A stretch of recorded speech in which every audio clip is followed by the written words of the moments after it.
Selamat datang di audiobook yang dikeluarkan oleh Audiotune yang berjudul Pengantin Pengganti CEO Arogan, karya autor Asri Faris, pengisi suara Aristi Zuma, bab 17.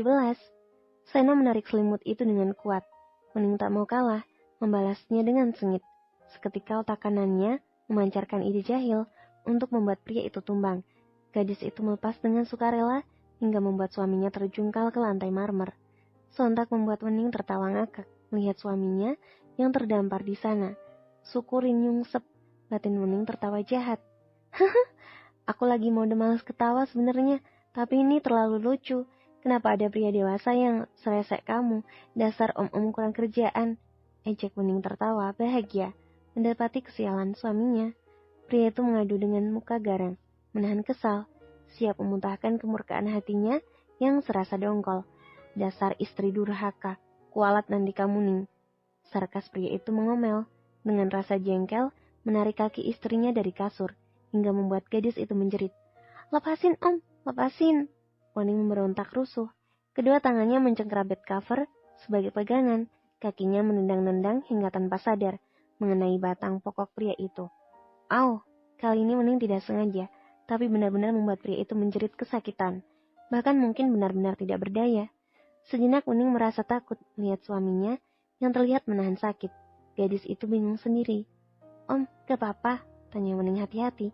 Mendekat, lalu berjongkok, takut pria itu membalasnya dan hanya akting saja.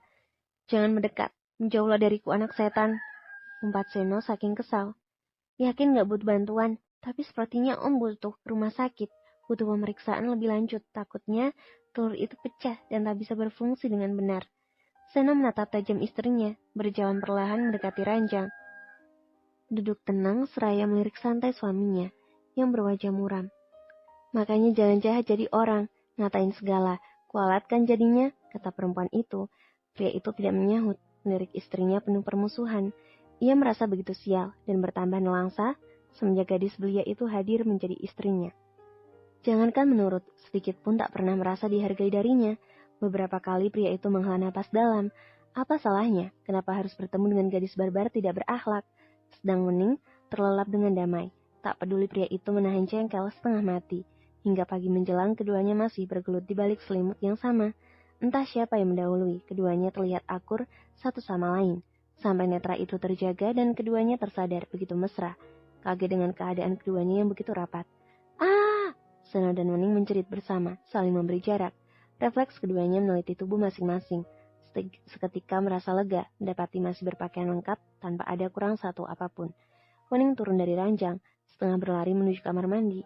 Seno tidak kalah cepat, hampir bersamaan menuju pintu masuk. Om, aku dulu, nanti aku terlambat, ujar Wening tak mau mengalah.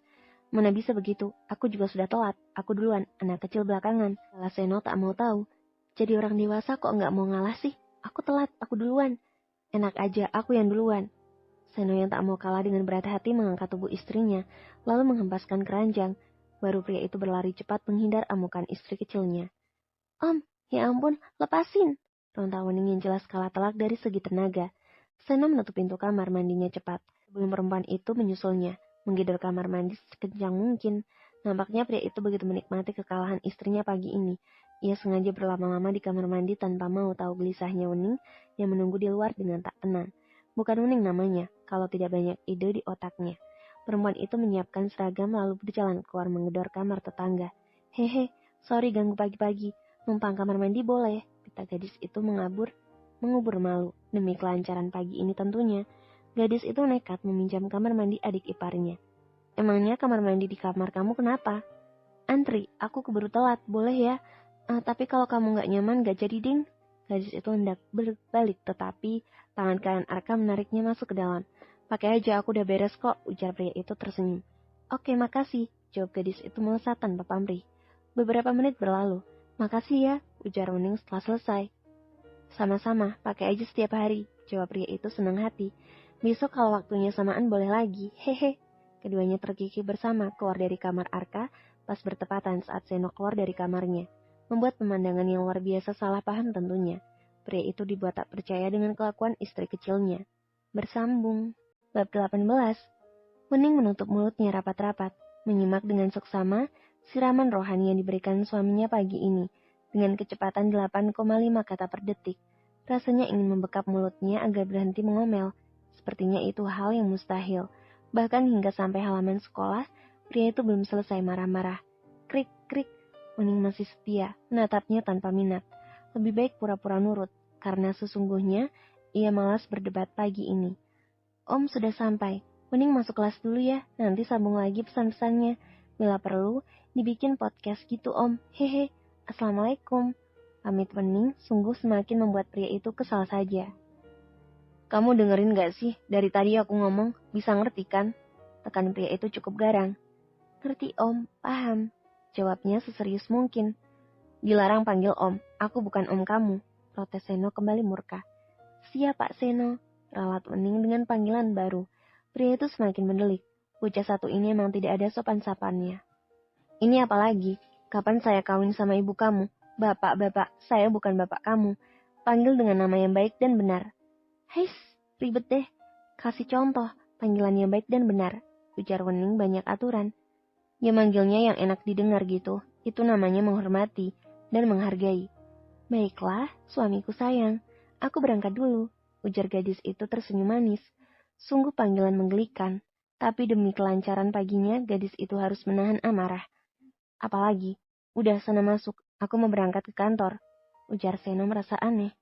Om gak mau nitip uang, kasihan lambung kecilku ini butuh jajan. Ujarnya nyengir tanpa dosa. Ish, merepotkan saja, emang tadi belum? Gadis itu menggeleng, biasanya Seno menaruh uang saku istrinya di atas meja belajar. Tapi berhubung pagi itu cukup riwah dan terjadi pertikaian kecil, jangankan uang saku, yang ada ceramah cukup panjang yang ia dapat. Seno mengambil dompet, membuka dan mencari-cari uang cash yang terselip di dompet. Nihil, tak menemukan satu lembar pun di sana, membuat pria itu menggerutu kesal. Ada nggak om? Lama amat, keburu masuk nih, ujar gadis itu menyela. Gak ada uang cash, nanti biar Wahyu ambil dulu. Nanti disusulin aja deh, ujar pria itu mudah saja. His, ribet deh, jadi orang kaya nggak jelas banget. Masa uang cash aja nggak punya? Tahulah, Wening menggerutu sebal. Nanti disusulin, bila perlu aku beli kantinnya, biar kamu bisa jajan tanpa ribet. Wening merengut seraya berjalan meninggalkan suaminya. Seno sendiri langsung meninggalkan lokasi.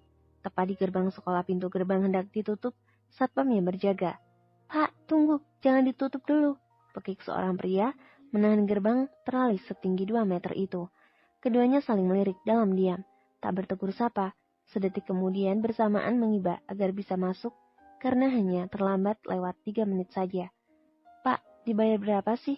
Cuma telat 3 menit doang. Buka, ini buat bapak. Setelah Yuda terlihat tidak seperti biasanya. Orang pendiam kalau ngamuk emang serem. Kamu mau nyogok saya? Tanya Pak Serang. Bukan nggak, aku bilangin ke kepala yayasan, biar bapak dicat sekalian. Bentak pemuda seumuran Wening itu. Lain kali jangan terlambat lagi, cepat masuk. Tita satpam itu memberi akses masuk. Yuda kembali naik ke atas motornya. Ia berhenti sejenak tepat di pintu gerbang. Naik cepetan, mau telat loh. Tukas pria itu terlihat galak. Alamak, salah apa diriku pagi-pagi gini? Dibentak cowok sana-sini. Wening menunjuk diri sendiri dengan jari telunjuk, memastikan pria itu berkata pada dirinya. Iya lo, cepetan, siapa lagi? Geram pria itu kesal. Gadis itu pun naik dalam boncengan. Motor melaju hingga ke parkiran khusus siswa-siswi. Wening langsung turun bebarengan dengan gumaman terima kasih. Pria itu pun berlalu begitu saja, mendahului gadis itu yang berjalan menuju kelasnya. Cie, barengan, celutuk salah satu teman cowok lain. Bacot, lulusan sekolah di sini. Balas Yuda seperti tak senang. Wening dibuat melongo menatap tingkah pria dingin yang menyeramkan itu. Kok lo bisa barengan sama Yuda? Sudah gue bilang jangan cari masalah. Bisik Sylvie memperingatkan. Gak kok, cuma dari pintu gerbang, emang kenapa? Heboh banget kayaknya, jawab gadis itu santai. Semoga lo selamat hari ini, dan seterusnya. Gue gak mau kena apes, ujar Sylvie was-was. Pada gak jelas, kenapa sih? Tanya Wening sungguh tidak tahu. Gadis itu mencoba menengok ke belakang, di mana tempat favoritnya Yuda duduk. Pria itu terlihat diam tanpa kata, balas menyorot Wening tajam. Astaga, serem amat, batin Wening menerka. Usai pelajaran pertama, Wening keluar sebentar menuju halaman utama sekolah. Tepat di sana, seseorang tengah menunggunya. Om, kok om yang datang? Om Wahyu mana? Ngapain cari yang gak ada? Aku udah bela-belain kesini. Ini uang sakunya, ingat? Nanti nunggu jemputan, jangan membuat masalah. Pesan pria itu serius. Jawab gadis itu datar saja. Bersambung. Isti Zuma, bab 19. Siap, bos, jawab Wening sumringah. Gadis itu langsung kembali ke kelas, sementara Seno kembali ke kantor. Tunggu. Apa yang sebenarnya terjadi? Mengapa Seno bela-belain ke sekolah di tengah kesibukan? Apakah pria itu mulai sadar dan peduli? Sungguh pria dewasa sulit ditebak. Bos, kita langsung ke kantor? Tanya Wahyu memastikan. Langsung ke lokasi meeting saja, males bolak-balik. Ujarnya menghemat waktu. Siang ini ada pertemuan dengan klien penting. Sebenarnya kawan lama juga yang bekerja sama dengan perusahaannya. Wahyu mengikuti permintaan atasannya yang siang ini tidak seperti hari-hari lalu. Pria itu terlihat berwajah lebih bersahaja dari biasanya. Sepertinya sedang bahagia, bos. Apa ini karena proyek kemarin? Tentu saja iya, lebih tepatnya ada hal yang lain. Ada apa dengan pria dewasa itu? Apakah panggilan sayang dari Wening membuat mood dia baik seharian? Sungguh, kata keramat yang sangat umum, tidak juga harus merasa GR, hanya saja membuatnya yang dari kemarin galau, merasa terhibur sedikit. Sementara Wening baru saja menutup mapel akhir ini dengan banyak tugas yang diberikan guru. Perempuan itu sudah mulai sibuk dengan banyak latihan soal, mengingat sudah kelas 3 akhir. Nih, kita mau cari buku tambahan, mau ikut nggak? Tawar Sylvie. Merasa ada kesempatan, gadis itu pun ingin main juga. Hidupnya selama ini tertekan dan bahkan jarang keluar, hanya sekedar pergi dengan teman-temannya. Boleh deh, aku mau juga beli buat tambah-tambah wawasan. Gadis itu baru saja berkemas, berdiri dari duduk tepat sekali, Yuda melangkah di sampingnya, hingga tak sengaja menabrak tubuh pria itu dan menyebabkan buku di tangannya terjatuh. Sorry, gak sengaja. Sesal Wening meminta maaf. Pria itu menatap tajam gadis yang ada di depannya. Dengan canggung, Wening langsung berjongkok dan berinisiatif mengambil buku tebal yang terbuka lembarannya. Perempuan itu terperangah mendapati sebuah foto kecil yang terselip di sana. Dalam waktu beberapa detik, Wening masih terpaku di tempatnya. Ia sungguh keheranan mengapa pria itu menyimpan foto yang begitu jelas. Rasa penasaran membawa tangannya untuk membalik gambar itu. Siapa tahu di belakang gambar tersebut ada petunjuk. Jangan lancang, ini bukan punyamu, tegur pria itu, terlihat sinis, merebut gambar itu dan memasukkan kembali ke selipan buku itu. Wening masih mengetuk-ngetuk kepalanya karena merasa aneh. Dia tidak salah melihat kan? Siapa Yuda? Ini bukan sesuatu yang kebetulan. Ning ayo, ajak Sylvie yang menanti gadis itu di depan kelas. Bentar Vi, gue ada perlu dengan Yuda, ujar gadis itu mengejar pria yang kini menuju parkiran. Ning, ngapain? Duh, cari masalah aja nih orang. Gerutu Vivi resah sendiri. Wening tidak mengindahkan panggilan sahabatnya. Gadis itu sedikit berlari untuk mengejar langkah Yuda yang lebar.